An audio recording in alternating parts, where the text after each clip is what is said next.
நாகப்பட்டினம் மாவட்டம் பனங்குடி கிராமத்தில் மத்திய அரசின் CBCL எண்ணெய் நிறுவனம் விரிவாக்க பணிக்காக விவசாயிகளிடமிருந்து 620 ஏக்கர் நிலத்தை கையகப்படுத்தியது. இதன் காரணமாக வாழ்வாதாரம் இழந்த விவசாயிகள், குத்தகைதாரர்கள் மற்றும் விவசாய கூலிகள் என 2163 பேருக்கு மறுவாழ்வு மற்றும் மீள்குடிமராமத்து திட்டத்தின் கீழ் தலா 5 லட்சம் ரூபாய் இழப்பீடு தொகை வழங்கப்படும் என அறிவிக்கப்பட்டது.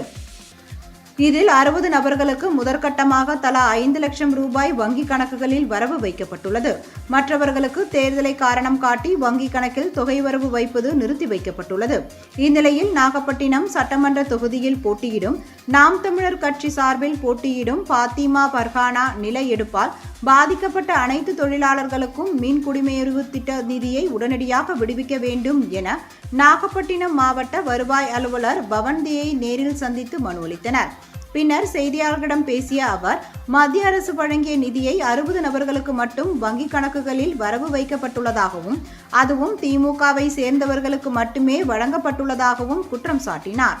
தேர்தலை காரணம் காட்டி மற்ற பயனாளிகளுக்கு நிதி விடுவிக்காமல் இருப்பது கண்டிக்கத்தக்கது என அவர் தெரிவித்தார்.